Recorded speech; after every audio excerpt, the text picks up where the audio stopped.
Voici Actu Rémi, l'essentiel de l'actualité nationale et internationale. Aujourd'hui, samedi 11 juillet, les tensions au Moyen-Orient et autour du détroit d'Ormuz restent au centre de l'actualité. Au Canada, des décisions touchent les infrastructures, la sécurité des consommateurs et l'autonomie des communautés autochtones. Géopolitique. Des combats entre les États-Unis et l'Iran semblent marquer une pause après 2 jours d'affrontements. La désescalade reste fragile, dans un contexte de cessez-le-feu encore instable. Washington veut obtenir de Téhéran un engagement clair, soit l'arrêt des tirs visant des navires dans le détroit d'Ormuz. Des négociations doivent reprendre samedi à Oman, avec la participation attendue du vice-président J.D. Vance. À Gaza, la vie quotidienne se déroule dans des zones militaires contrôlées par Israël, dans une zone de contrôle qui s'étend. La population y vit sous des contraintes directes liées à cette présence militaire et à l'élargissement du périmètre. En Europe, la Pologne laisse entendre qu'elle pourrait réduire son aide militaire à l'Ukraine. La tension s'alimente d'un différend lié à la mémoire de la Deuxième Guerre mondiale. Varsovie observe une journée de commémoration des victimes d'une unité militaire nationaliste ukrainienne. Cette crise diplomatique s'ajoute à la guerre toujours en cours contre la Russie. Aux États-Unis, Donald Trump dit envisager d'autoriser l'Ukraine à produire des missiles de défense aérienne Patriot. Des analystes y voient un signal politique de soutien, tout en rappelant que la production pourrait prendre des années. Canada, des chefs des Premières Nations disent avoir été pris de court après des annonces de pipeline touchant l'Alberta, la Colombie-Britannique et l'Ontario. Des dirigeants affirment avoir appris l'existence de ces plans par des courriels de dernière minute et par des rumeurs. Ils dénoncent un manque d'engagement et de consultation avant des annonces qui peuvent affecter des territoires et des communautés. Sur la côte nord, une entente qualifiée d'historique accorde à Washat McMahony-Udenham la compétence sur sa protection de la jeunesse. Le conseil de bande prend officiellement le contrôle de ses services de protection des jeunes. La communauté met en œuvre son propre cadre légal, conçu et dirigé à l'échelle locale. Santé Canada tarde à rappeler des jouets qui pourraient être contaminés à l'amiante. Des jouets similaires à ceux déjà rappelés ailleurs dans le monde se vendent encore au pays. L'enjeu touche la protection des consommateurs, surtout pour les enfants exposés à des produits potentiellement dangereux. La réfection de la résidence officielle du Premier ministre au 24 Sussex est désormais appuyée par plus de 2000 dons. La collecte a franchi 460 000 $ jusqu'à maintenant. Cette somme vise des travaux de restauration du bâtiment associé aux fonctions officielles du chef du gouvernement. Le pont international Gordie Howe doit ouvrir le 27 juillet. Le Canada et les États-Unis auraient finalisé jeudi une entente visant l'ouverture de cette infrastructure transfrontalière.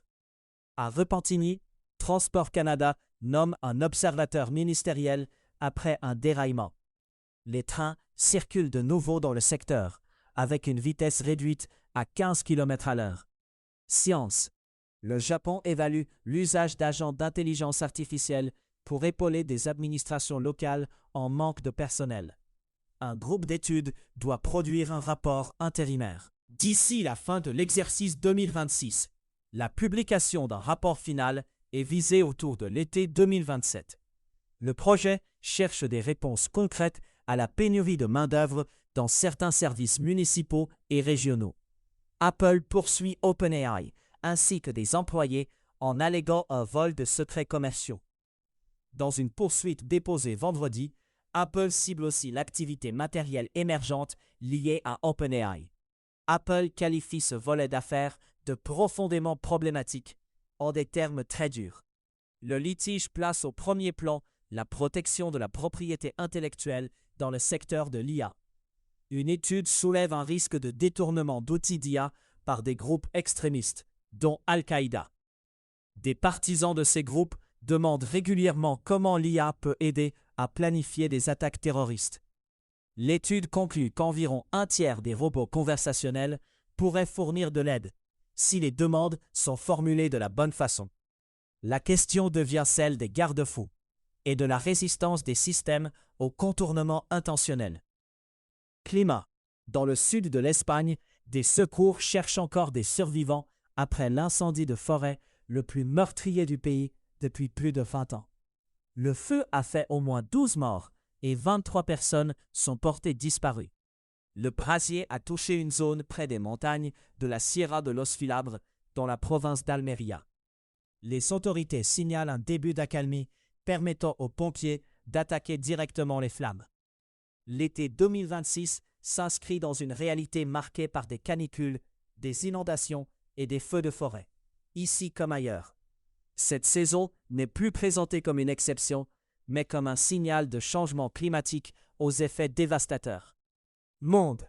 Au Venezuela, le bilan des 2 séismes du 24 juin dépasse maintenant 4000 morts.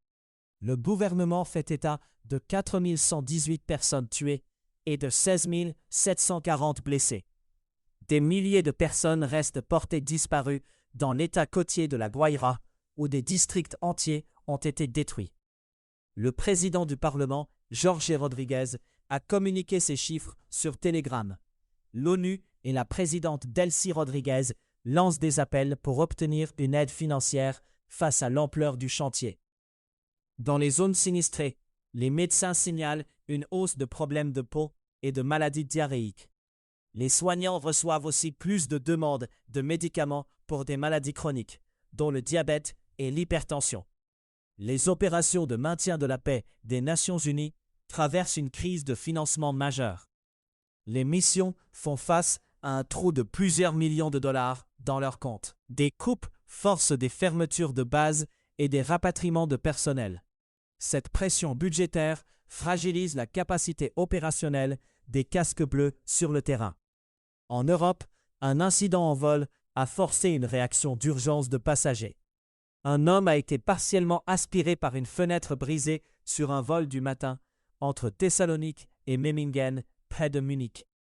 L'appareil était opéré par Malta Air, une filiale de Ryanair. Des passagers sont parvenus à tirer l'homme vers l'intérieur de la cabine. Le vol a ensuite été dérouté pour un atterrissage d'urgence. À Londres, 4 agriculteurs ougandais poursuivent une entreprise britannique au sujet de l'oléoduc EACOP. Leur terre se situe directement sur le tracé du projet. Pipeline, prévu entre l'Ouganda et la Tanzanie. La plainte a été déposée devant la Haute Cour de Londres. Le dossier constitue un nouveau revers judiciaire pour ce projet pétrolier d'envergure. Économie. Sur les marchés des matières premières et des devises, l'or s'établit à 4 121 $ américains, en hausse de 0,4% sur 24 heures. L'argent se négocie à 60 $ américains, en hausse de 0,6% sur la même période. Le Bitcoin évolue à 64,117, en baisse. Le dollar canadien s'échange à 0,707 $ américains. À Wall Street, une obsession prend de l'ampleur chez les investisseurs, soit la lecture des signaux venant de Washington. Des décisions politiques pèsent désormais autant que la performance d'entreprise dans plusieurs stratégies d'investissement. Des acteurs financiers tentent d'anticiper quels secteurs profiteront des politiques de la Maison-Blanche. Les paris visent notamment les effets des tarifs douaniers et des contrôles à l'exportation. Les marchés scrutent aussi les marchés publics, les subventions et même l'attention présidentielle comme facteur de valeur. Cette approche modifie la notion de risque, au-delà des profits, du chiffre d'affaires et des flux de trésorerie. Des investisseurs évaluent jusqu'à quel point un dirigeant d'entreprise peut avoir l'oreille de la Maison-Blanche. Un simple signal politique peut dans certains cas transformer des perspectives d'affaires du jour au lendemain. À savoir aujourd'hui, le 11 juillet 1979, la station spatiale américaine Skylab retombe sur Terre, avec des débris retrouvés notamment en Australie. Le 11 juillet 1995, le massacre de Srebrenica débute en Bosnie, avec plus de 8000 Bosniaques tués dans les jours suivants. C'était Actu Rémi. À très bientôt.